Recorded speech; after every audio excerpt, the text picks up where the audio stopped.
Okay, we'll make a start. I'm Gordon McFarlane, current president of the PPMA. Welcome to this latest webinar. I'm really sorry that we've started late. We just had some technical issues, as we often do on Teams or Zoom calls, but we're kind of sorting those behind the scenes as we speak. Feels a really significant day to have this International Women's Day. And colleagues from Penna, who will introduce themselves in a second, are going to take you through a presentation. If people can stay beyond past, that would be great, because it may run just around half an hour, the presentation itself. What I would normally do is to pick up your comments and questions in the chat and have a bit of a Q&A at the end. But given that we're late starting, Penna colleague will probably try and answer questions in the chat as we go, and that just leaves time, a bit more time for the presentation itself, which I'm happy to say has now appeared on the screen. So we're also recording the session, and that will be available and be disseminated afterwards if you have other colleagues who are interested in the topic. So without further ado, let me hand over to Penna colleagues to introduce themselves. Thanks, Gordon. Good afternoon, everyone, and welcome to our webinar in tribute of International Women's Day. I'm Sonia Tander. I'm a Business Development Director at Penna. For today's session, I am joined by Isabella, one of our ED&I consultants, and Jessica Poon, who is our Head of Research. And together they've worked to bring some key trends and insights on this crucial topic about female disengagement. Before I hand over to Isabella, if we could keep mics muted so that we can avoid interference, and please do use the chat feature for Q&As, and Jess will do her best to answer them as we go along. So I'm going to hand over to Isabella. Thank you so much, Sonia, for that introduction, and Gordon as well. I want to apologise again so much for the delay with the tech issues. But welcome, everyone. Happy International Women's Day. And really, what better day than International Women's Day itself to be presenting a webinar on how to engage women in the workplace. So we've introduced ourselves, and please feel free to introduce yourselves in the chat as well. We'd love to hear from you.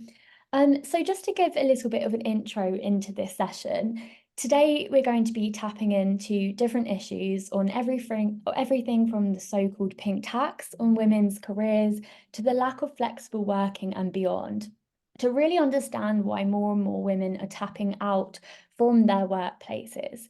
And essentially there's a surge of women demanding more from their work, and they're more ready than ever to hit the unsubscribe button on toxic workplaces. And it's not even just toxic workplaces, it's workplaces that aren't meeting their career and personal needs. So in this female disengagement era, we're here today to give you some insights on how employers can actually turn the tide on this trend and supercharge female engagement in the workplace. So Julie, if we could go to the agenda, please. Thank you. So on our agenda today is defining female disengagement. So what is that? Understanding what's going on with this trend. Is it currently a trend in the workplace, or actually are there different trends of female disengagement trending in the workplace, and why? And then we will be providing you with the insights that you need to know on how to turn the tide on this trends in your workplace. And then Jess, my colleague, will be answering any questions that you might have throughout the session. So please do post any questions you have throughout. So if we could go to the next slide. So what is female disengagement in the workplace? If we could go to the next one, Julie. Thank you. So essentially, female disengagement in the workplace refers to when women basically experience a disconnection, a lack of enthusiasm, and or a lack of commitment to the workplace. And now this could be the workplace that they're currently working for, or it could be the workplace in general. So Female disengagement can manifest in the workplace in various ways. For example, women might be less productive or less satisfied with their jobs. Other women may show a reluctance to taking on new challenging assignments or pursuing learning and career advancement opportunities. Or it might show up as absences of women from work and women being actually disconnected from / uncommitted to their work because they might have reached burnout and they might be like, you know what, I literally can't do this anymore. So some women might then experience total withdrawal from the workplace and, you know, hit that unsubscribe button on the workplace in general, not just the workplaces that they're currently working at. So why are women disengaging? Very often it is due to a combination of workplace barriers. So that largely systemic gender inequality and, for example, challenges around work-life balance. And we'll be getting into some of the more of the specifics in terms of those barriers later on in the session. Can we go to the next slide, please, Julie? Julie, sorry, could we go to, thank you. And the next one as well. So is female disengagement trending right now in the workplace? Well, yes, it is. Women are demanding more from work and they're leaving their companies in unprecedented numbers to get it.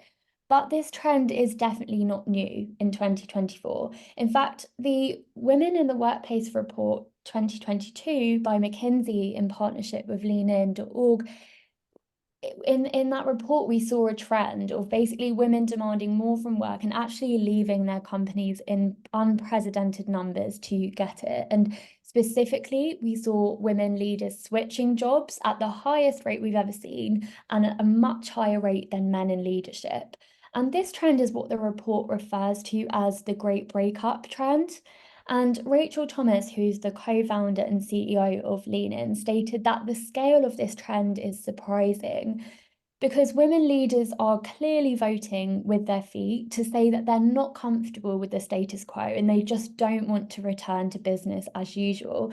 And that's pretty disastrous for organizations because women continue to remain underrepresented in leadership, and now companies are losing their precious few women leaders that they do have.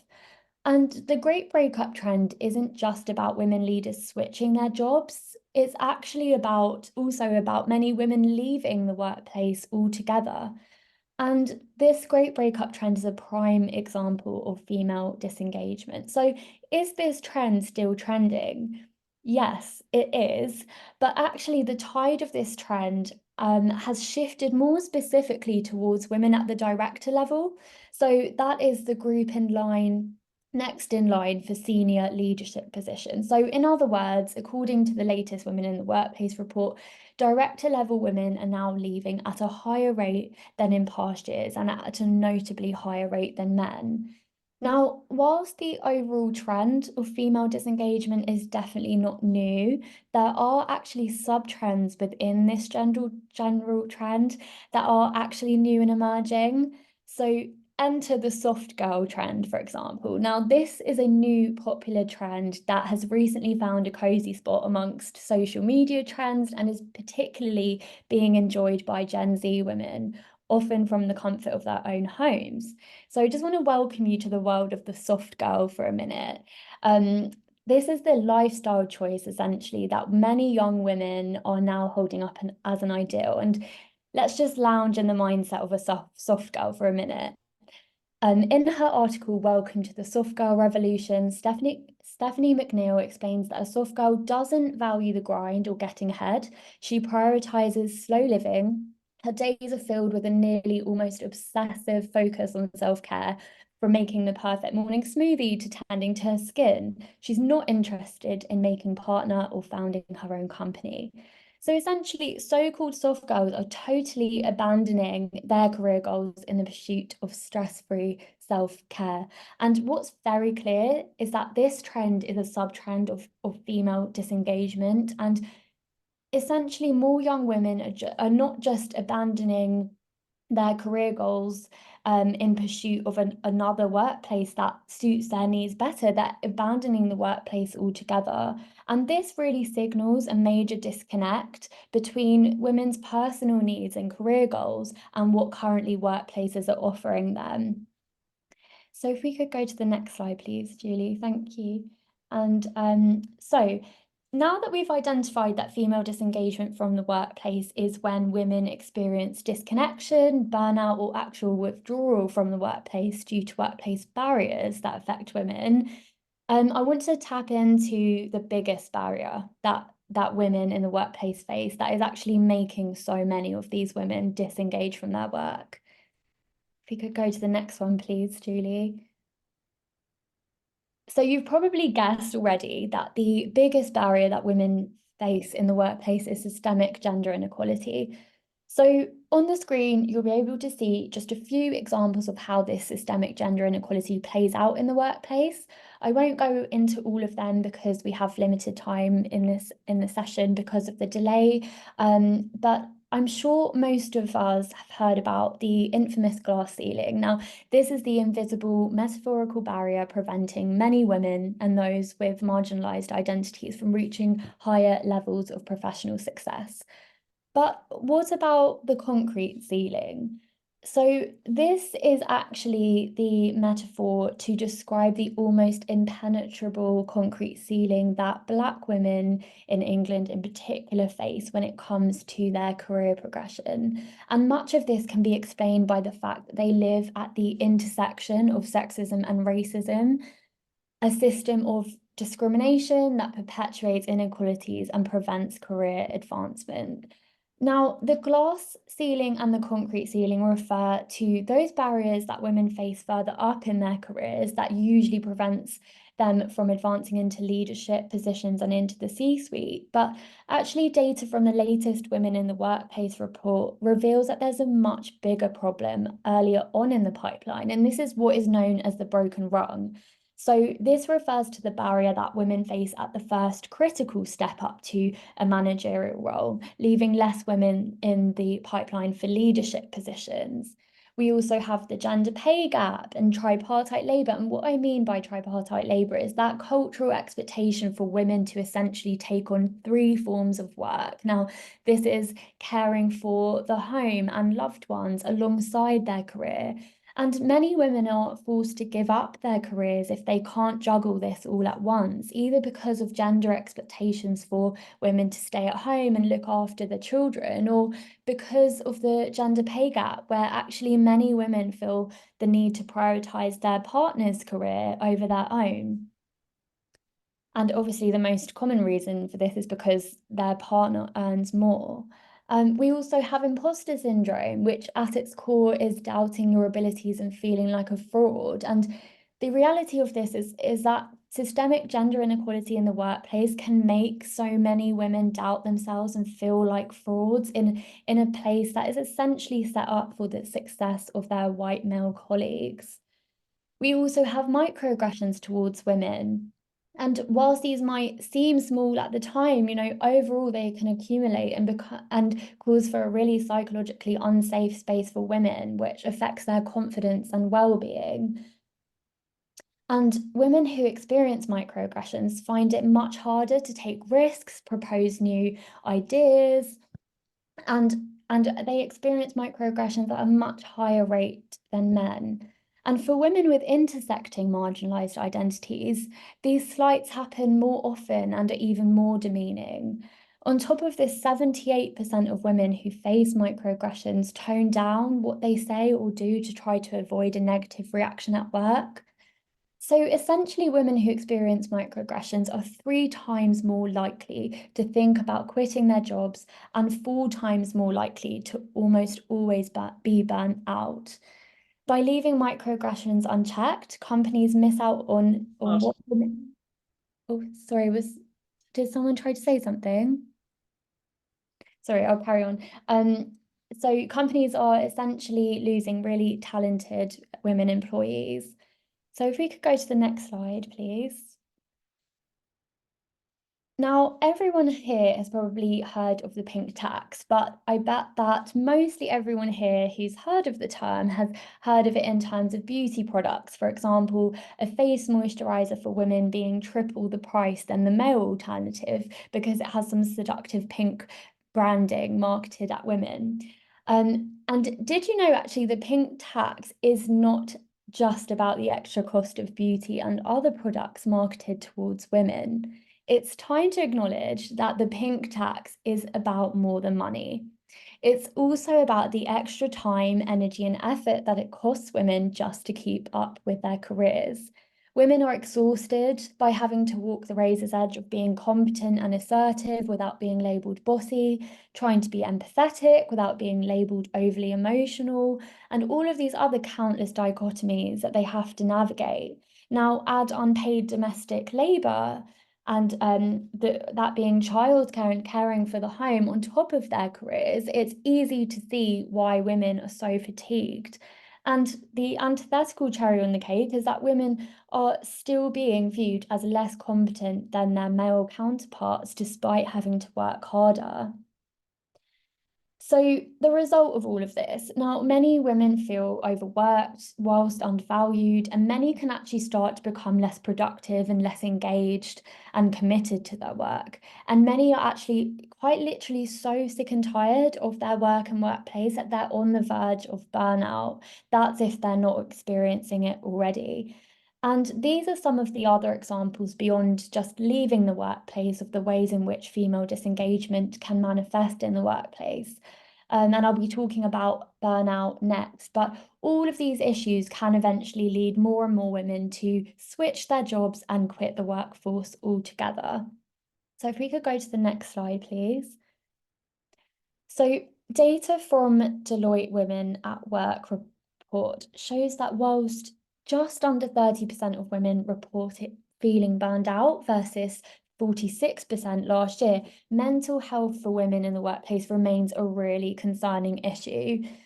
Those women from an ethnic minority group are also 5% more likely to feel burnt out, and some of the reasons for that can be some of the issues that we discussed previously. Pressure to be always switched on at work is cited to be worse than previous years as well. And finally, whilst remote and hybrid work have made it easier for women to remain in the workforce, these trends also might mean that women are just always doing work, whether that's paid or not. And that can also lead to burnout and serious mental health consequences.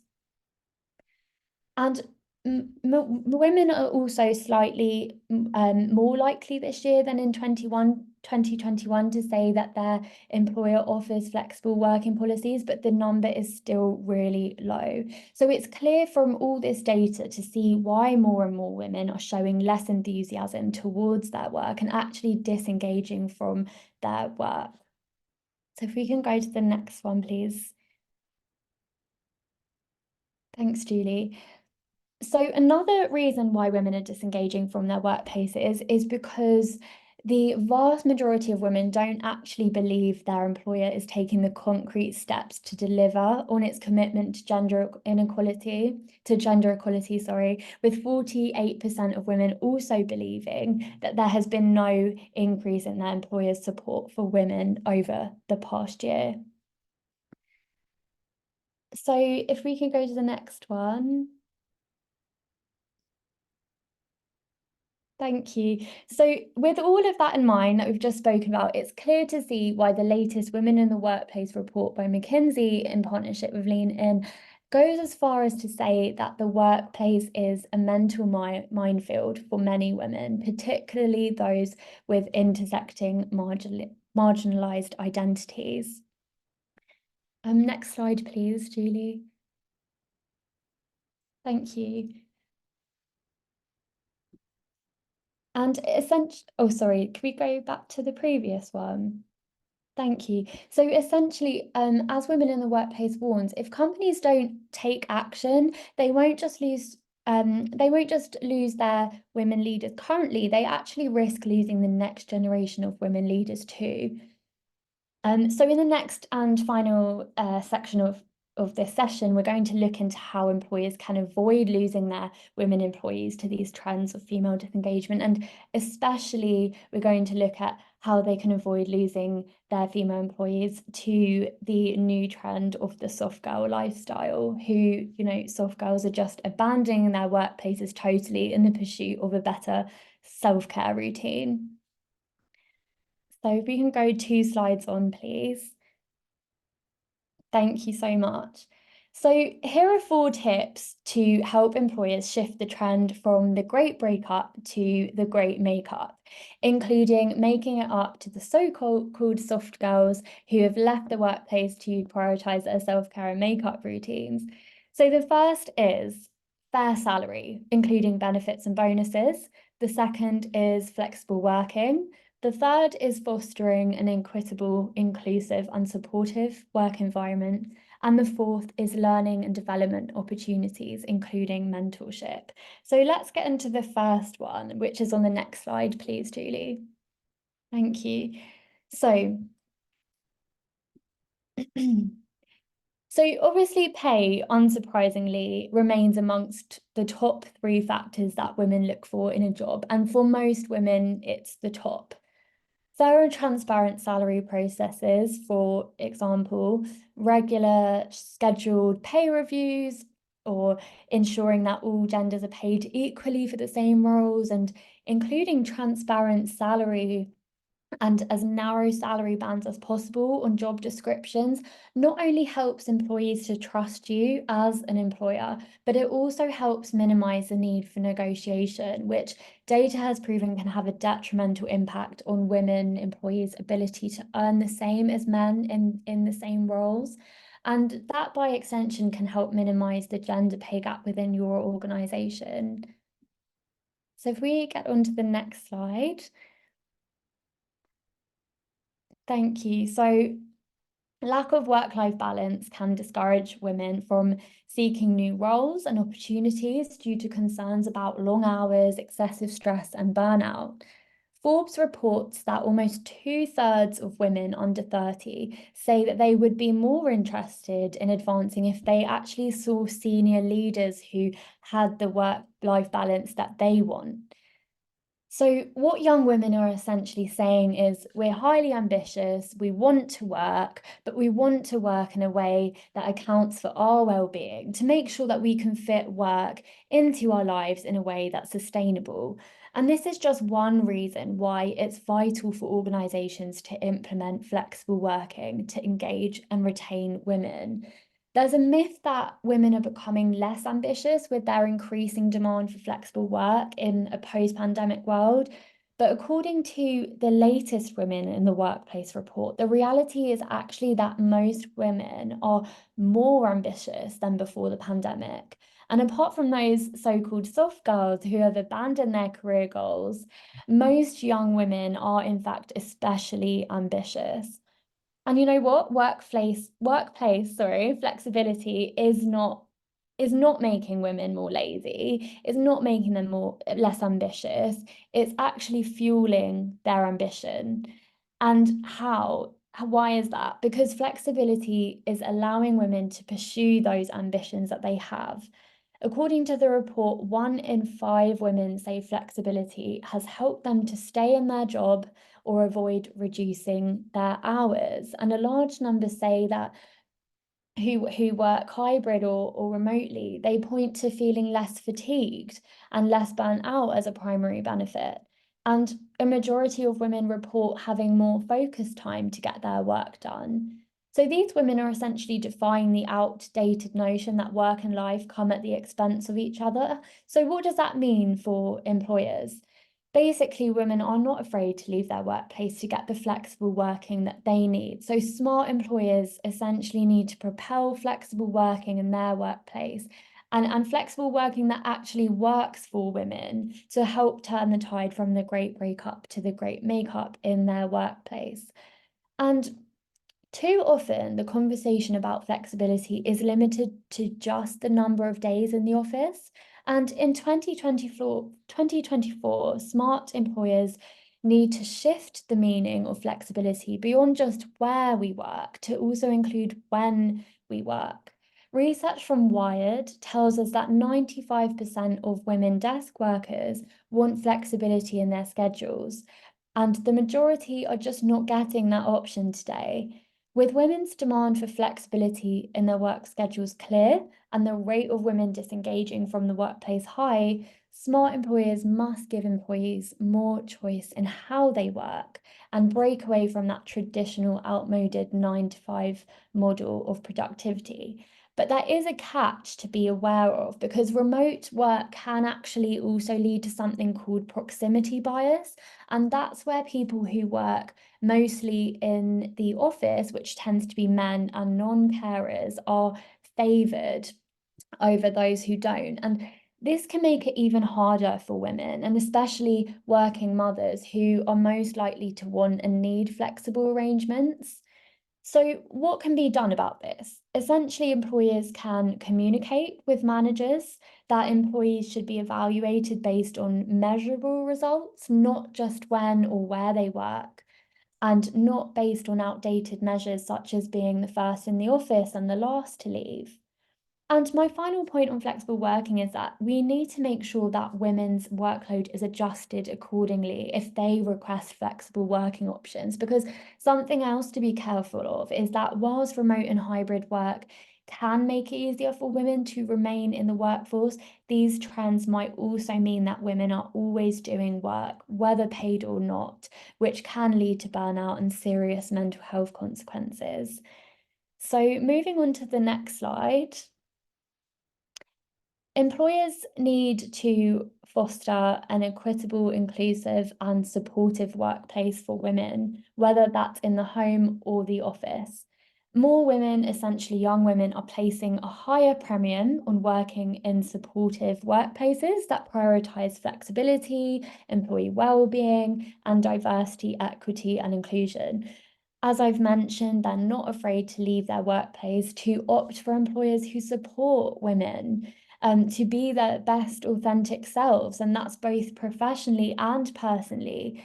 And they're wanting to opt for employers who essentially ensure that they feel a sense of belonging, and employers who genuinely value women's well-being in the workplace, not just their skills. And if we can go to the next slide. Sorry, the 3 and 4, I didn't update that. That was meant to be the other way round. Can we go to the previous one, please, Julie?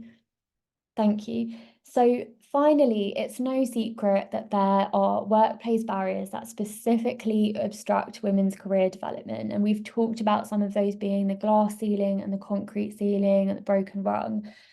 We also chatted about how women are favouring workplaces who can support them with fulfilling their ambitions. So it's no surprise that when women don't see adequate opportunity for upward mobility and growth, more often than not, they'll look elsewhere for that opportunity, which is why employers should consider combating this by investing in professional development programs and learning opportunities targeted at women to help them expand their skills and careers.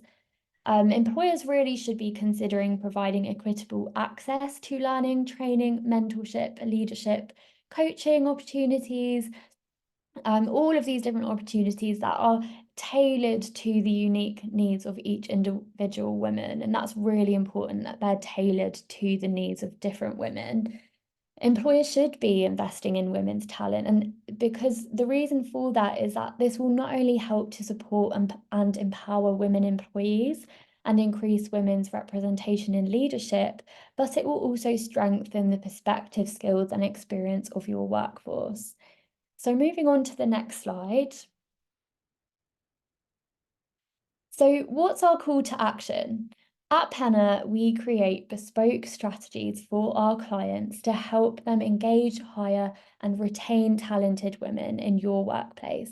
So please get in touch with us, and Sonia, my colleague, will be providing some in the chat, some contact information for those of you who'd like to get in touch with us, so that we can help you tailor bespoke strategies to help you with this.